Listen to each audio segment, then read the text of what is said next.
MVP, very well deserved there. Put on a fantastic show on that Cassia with a Q build, not going for the anti-armor, instead going for the infinite lightning because, well, it worked. He was not aiming to kill the Garrosh every time, he was aiming to kill everyone every time.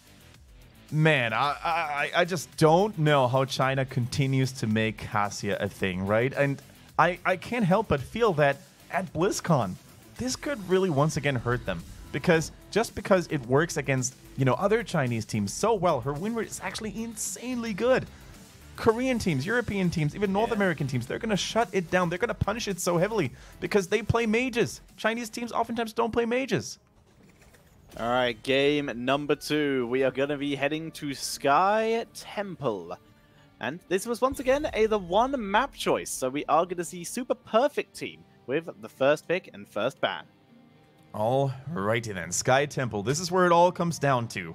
Whether SPT can finally make that big jump out of the midfield section and get a little closer to that top half of the bracket, or whether TheOne is going to basically remain the status quo here with BTG. No, actually, they're still going to close into them because BTG lost 2-0 today. There comes the Maiev as the second ban away. That leaves open, I was going to say Deckard Cain, but it turns out, once again, SPT so trusting in ZZH to just pick whatever they give him that they prioritize tank instead. And there, immediately, the Deckard Cain is stolen away, as is Hanzo. Yeah. Oh, SPT! Neat. Pulling off an A-team here, unexpectedly. And look at Soap on the bottom right-hand corner of your monitors. He is having a good time after that pick was shown. High risk, high reward coming in for Super Perfect Team, and that really does explain the early Muradin pick and why they left Deckard Cain over to the enemy, because guess what? Deckard's not great against Illidan. No, not really. I mean, the moment you run out of your heroic ability and Illidan successfully dodge it, whether it's the Lornado or the Stay a While and Listen, he's pretty much going to kill you if your team doesn't put any value in, you know, protecting you. For now, though, what is left? Traditional Illidan counters. Huhua, though, he ain't scared of picking Arthas. So should SPT ban it? They ban Cassia. That's a good one, too. That's more standard. Illidan can just run past Arthas if they want to. And Arthas, this is not a decent Arthas map. His lack of mobility can be really punished, but in this case, you might just have to, like, just pick Arthas and Dahaka so you have a split Soaker. Yeah. I mean, Dahaka, I don't hate it. You can also, like, counter the Abathur, like, soft counter the Abathur, right? Because you definitely, you're definitely able to pull up on experience Soak. There goes Arthas. And Malthael, too. Interesting. Jaina, another great Abathur copy. And the Rhaegar, the classic assistant to the Illidan. This is pretty much a Hero League composition if I've ever seen one on the side of SPT, right? They basically fulfill all the gaps that you need in a team comp. They have decent soaking with Abathur. It also fits the map. They've got Illidan, great support with Rhaegar. And then you have Jaina for a little bit of ability damage and, as you said, potential copy plays. Muradin is a stalwart warrior at the moment. Very few weaknesses on that hero. So I don't think SPT has a real weakness in their draft right now. It certainly looks good. SPT, solid start here, although I think you were very optimistic on your Hero League teammates. My draft probably would have ended with a Lily as the support or something like that. Just like, but then they won't have it. It's like, they already have Deckard. Yeah, I can see that becoming a reality. Just a Murky throwing in there for good measure as well. Yeah. Hey, he works well with Abathur, he says, the Hero League teammate. All right, Tetcher. Now, who do you give sway to? Who's going to make the cut here? I mean, it is Huhu's Arthas, which is really, really good. But it's a really good Illidan comp they have here. Literally everything synergizes. Yeah. I'm going to lean towards SPT. I think they can play around the Arthas well enough to make this work. And I think it's the perfect map to execute that kind of strategy, right? With Abathur and Sky Temple being such a good hero to stall things out so Illidan gets into the comfort zone. Illidan himself You know, on a large battleground like that with the Hunt, he can get so much value, and most importantly, just dive right past the Arthas, as we said. I think SPT's got this too. I'm super excited about this. Let's find out as we head into game number 2, the final game of the day for HGC China and the week, in fact, as we are heading in. The one on the left with Hugo, Keshi, Meng, ZJZ, and He. Facing them with a very aggressive composition is the Super Perfect team. Lucky, Melody C, Misaka, Soap, and CZH. Now, have we actually seen Illidan played by Soap in the most recent past? On it. I will find that for you as you bring everyone the wonderful early game. Yeah, I mean, on top of my head, I actually can't remember if Soap actually played Illidan quite some time. I'm pretty sure he's played it in his pro career. I mean, he's been around for quite a while now, but usually it is more, you know, the bruiser players. Go for it. They have not played, Super Perfect team themselves have not played Illidan since Lucky joined the team. And that is since last phase, so that is almost an entire year. So rejoice! We're bringing you something new, ladies and gentlemen. Indeed. I'm going back in time, seeing when the last time I played it. Now let's go to the Molly version. No. Okay, that's more than a year now. Version. Yes. The last time they played it, Xin Zhao was still on the team. So that is sometime early 2017. Yes, 13th of the 8th, 2017 is the date that I have here for that roster. Man. I will find out when the Illidan match was. Oh my goodness. So they must have practiced it in secrecy in scrims and other practice games they've had, because the bravery and the courage to actually bust that strategy out in the map where there's so much on the line. Kudos. Kudos, SPT. Exactly. And a Sylph game. Haven't found the Illidan one. And a Chen game. Oh, good times. As we do see He helping out Keshi with the camp, not only with a little bit of damage, but mostly with scouting, as you saw how aggressive SPT were last game. Oh, absolutely. Like, those mercenary camp steals were absolute bonkers, and I'm pretty sure that TheOne is now well prepared and equipped. Although, with an Abathur on the enemy team, you're normally not going to have to be super cautious because they would lack a body, but still, you know, it is a possibility. They hold the line on the left-hand side for the moment. Battered Assault Illidan, by the way. Ah, very team fight focused. I mean, who can blame them with this particular composition? But yeah, TheOne, they cleaned up the Bruiser camp very effectively. They already lost a tower beforehand, but it's still pretty effective for them. Yeah, Battered Assault Illidan, of course, as Tetra said, very team fight oriented, especially when it comes to chasing down targets. Decker Kane, as we said, is probably going to be Illidan's primary target. Maybe the Hanzo if he's not too close to a wall, or if Illidan saw how he used natural agility a few moments before. And so, holds the lane for the moment. Once again, just acting like a giant ward for his team, because he kind of needs people to run to him until late game is available for him. All right, Illidan, of course, that is one of his fortes. Teak those mercenary camps like an absolute champ. But so can Rhaegar, actually, so two friends working together. I have found the Illidan. The last Illidan they played, it was against Beyond the Game during HGC China.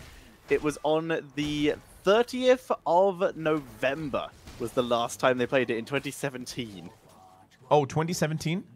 Yes. Okay, there we go. Almost an entire year. Holy smokes. Holy smokes. Indeed. But that's still a very long time. Yes. So, ZZH begins burning through that mercenary camp, preparing again. Good stun there, but the Feral Spirit actually preventing any more damage from happening. Otherwise, Muradin might have actually been reinforced by Abathur, and more damage might have gone through. Now, Abathur probably soaking in the bottom now with his symbiosis, while Illidan's taking care of the middle. He's actually getting dangerously close to that Arthas.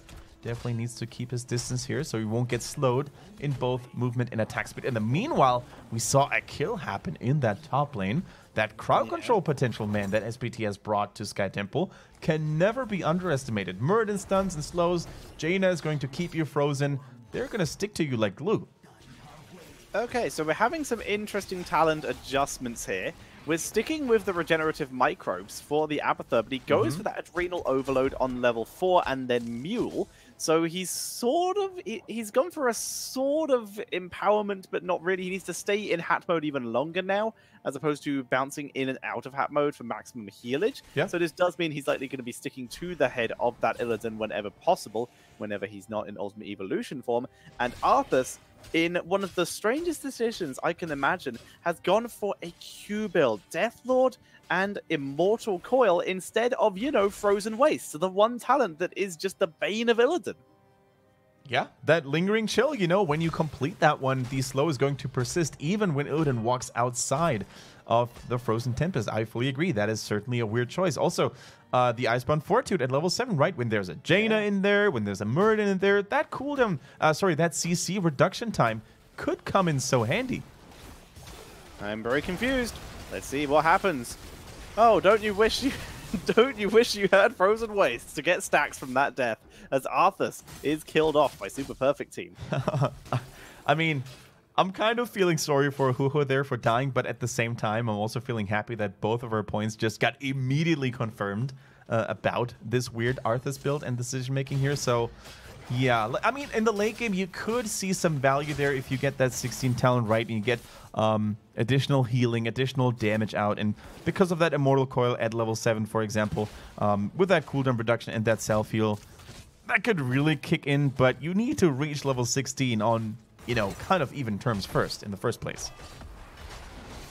Here comes the one, clearing out the Roam Bruiser camp.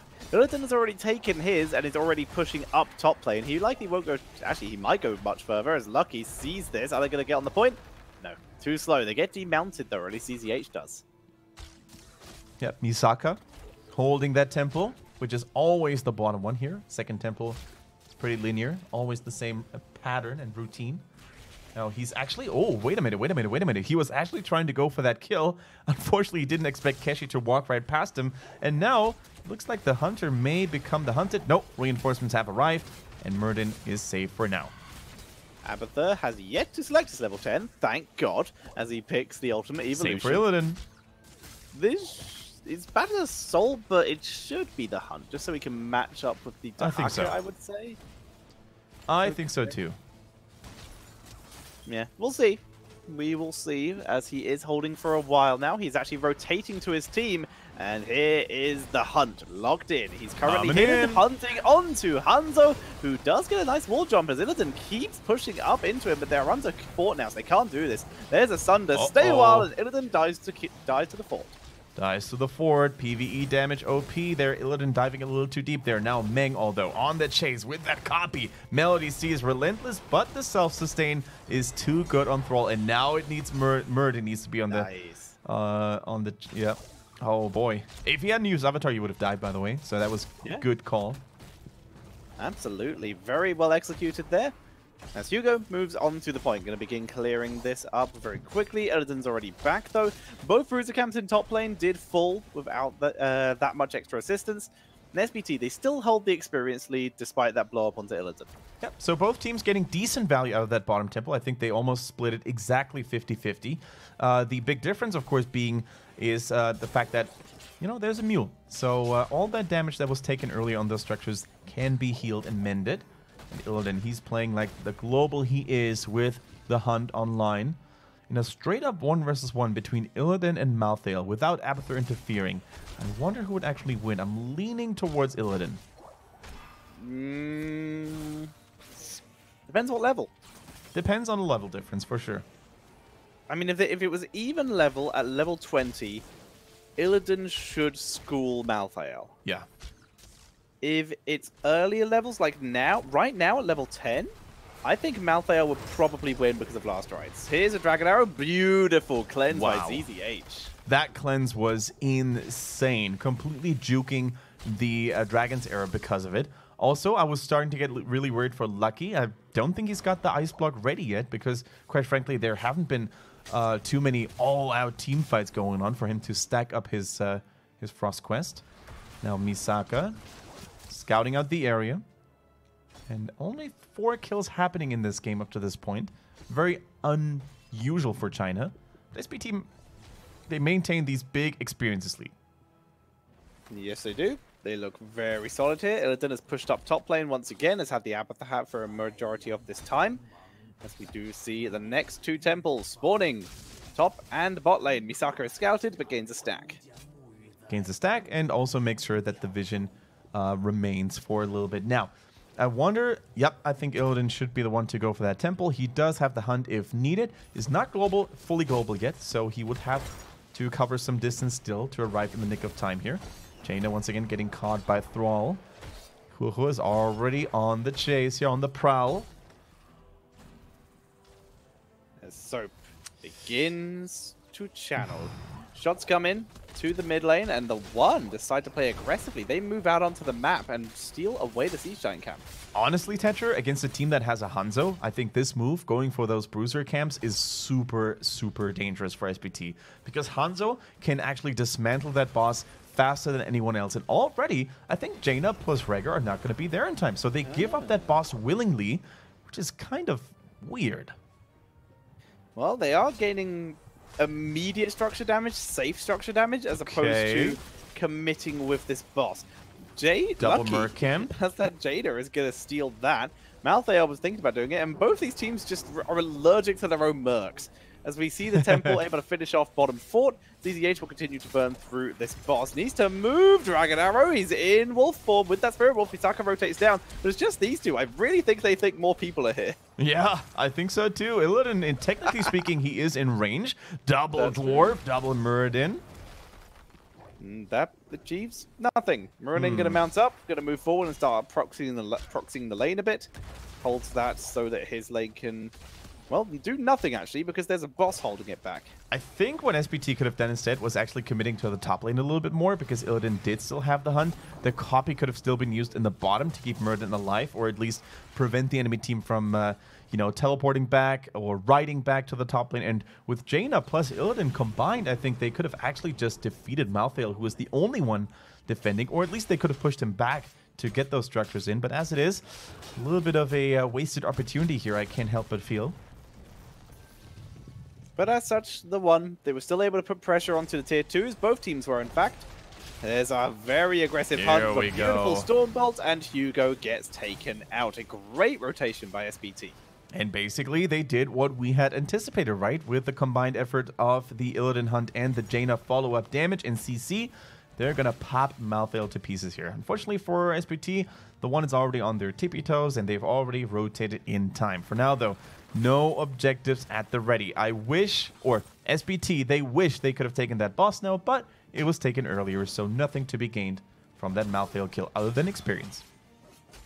Experience is always nice, to be fair. Can't complain about that. They are able to gain a little bit of map control. Just the ability to force this presence. Remember, Hunt is available for Illidan in 30 seconds. So as such, this engage is still risky. They went for the double Jaina, and Turtle does pop his Army of the Dead. So he is going to be healed back to full. So it's ultimate Evo for Army. Okay, and Arthas is back in the focus fire here. He just used his heroic ability, as you said. So no more protection coming in there. It takes so much damage. And with the help of Abathur, Misaka stays alive. Here goes Illidan.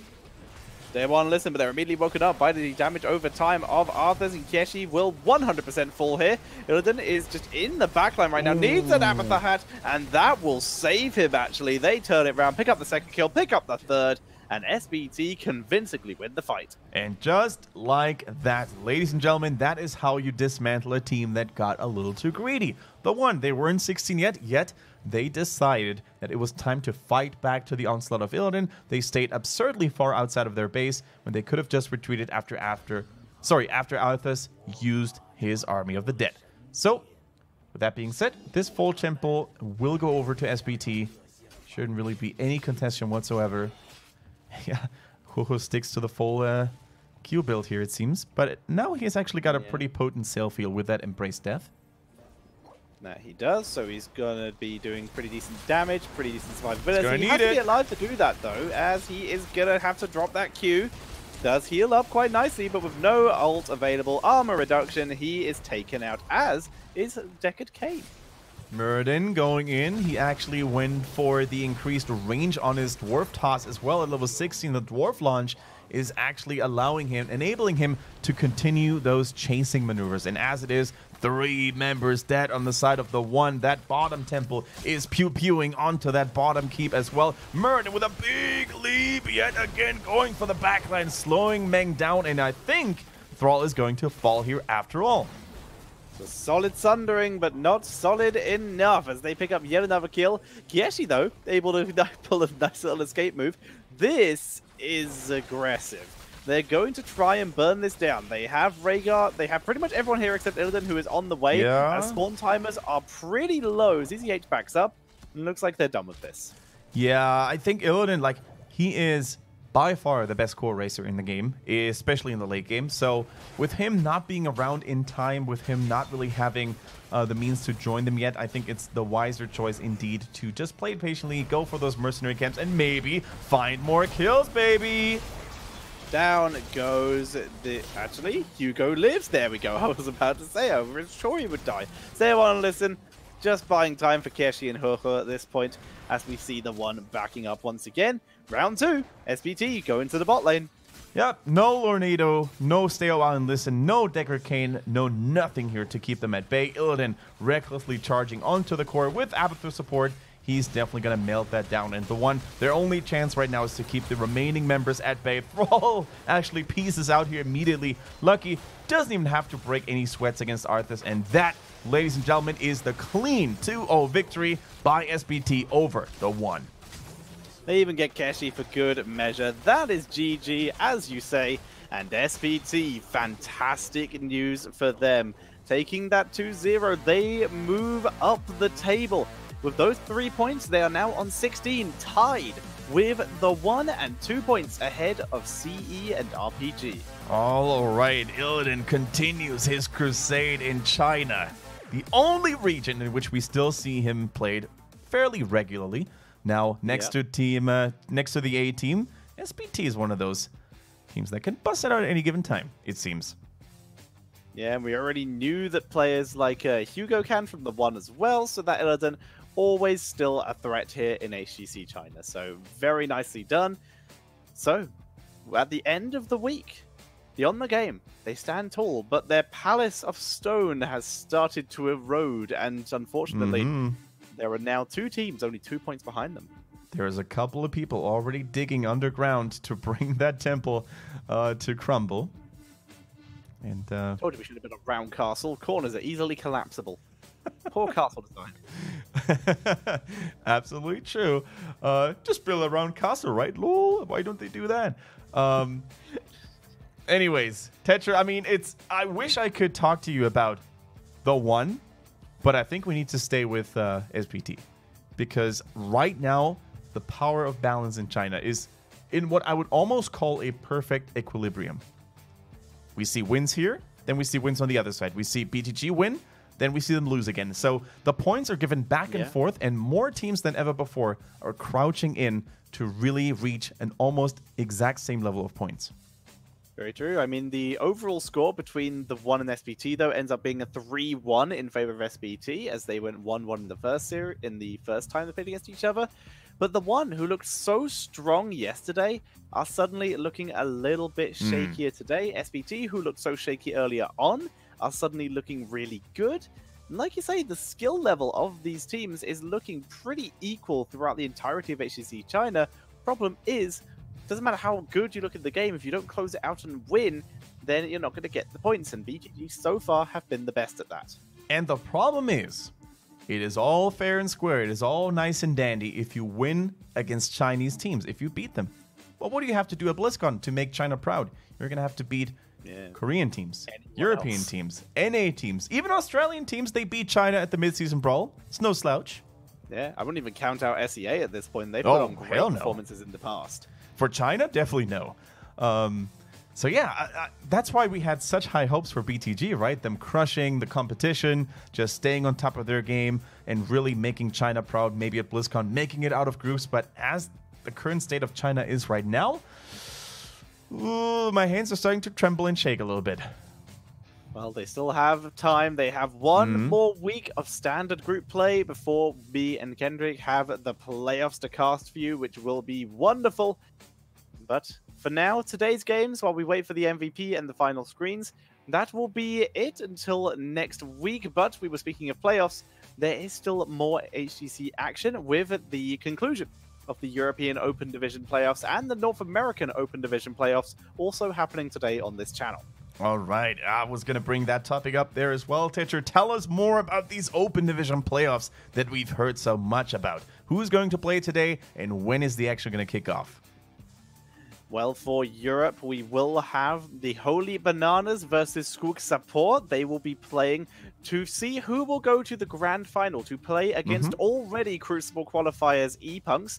Both those teams will be qualified, and it will be fighting for seeding. See who will get their choice of challenger in the Crucible to try and become a Pro Division team. Same situation in North America, where the teams we have finding their playoffs button. There it is, probably. Where is their playoffs button? Well, they've got Team found it. already qualified, Yes, no matter what happens, yep. I believe.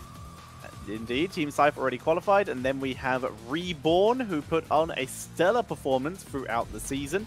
They are in the lower bracket final, the Constellation Finals as well, and the import team, am I going to call them here? Storm Gaming, who traveled almost halfway across the world just to compete in the North American Open Division and have made it all the way to one best of 5 between them and going to the Crucible and maybe making it into North American Pro Division. Amazing. They're so close to achieving their goal. All they need is 2 more wins, right? One today, later on during night, and then another one in the Crucible, and they will make their dreams come true. It's a Philippines team. Once again, like I said, they flew all the way across the world to do this, and they're so close. They're so close. It's almost impossible not to root for these guys. Yeah. But Reborn as well. They are a really good-looking team. They have some great players on there. They've been putting on great performances throughout the Open Division. Showtime, especially, I'm quite the fan of. But no matter what, no matter which one wins, they're going to have to play against Scythe Esports in the Grand Finals, and that will decide, once again, who will choose their opponents from the North American Pro Division in the Crucible. But here, ladies and gentlemen, back to China, we see the current standings on the overall scoreboard. We see 18 points coming in for BTG. They dodged a bullet here, because if TheOne had won that one series here, they would have overtaken them by 1 point. As it is, though, SPT closing the gap here, closing the distance, actually pulling the equalizer against TheOne here. 16 to 16 points, and following closely here, we've got RPG, who walked away with 6 points today, and CE, who are looking kind of okay still as well. And then we have the A team, KT, and Team Nut. Team Nut, unfortunately, not being able to play here because of one of their players feeling ill. So it was KT's time to shine. Their first 3-pointer in this relatively young phase. Which means they finally create some distance between themselves and Team Nut, who unfortunately did have to forfeit their match today due to one of their players falling ill. But KT, they are now only 1 point behind the A-team, and that's the team they need to get ahead of. Need to get themselves as far away from that Crucible spot as possible for when the playoffs come around. Yep, and here is our schedule for next week, ladies and gentlemen. Thatcher and I will be back next Monday all the way to Wednesday, and we're going to have a packed schedule, I can tell you that much. Tuesday and Wednesday in particular, we're probably going to have 7 matches for you to show on screen instead of the usual 6. So longer China days. Who's going to say nay to that? Yeah. As it is, though, Thatcher, the final words belong to you, my man. You get a little bit of a longer break today. Congrats to you. Well-deserved. Thank you very much, and thank you all very much for watching. I hope you all enjoyed and had a wonderful show. Be sure to tune back in next week on Monday for the continuation of HGC China. But of course, continue to catch all of your HGC action for Open Division and Pro Division here on this channel by hitting that follow button. And of course, following myself and Kendrick on Twitter at Tetcher and at Kendrick Swish. And of course, following the Heroes Esports Twitter as well, so you can keep up to date on all your HGC action. For now, thank you all very much for watching, and we will see you next week.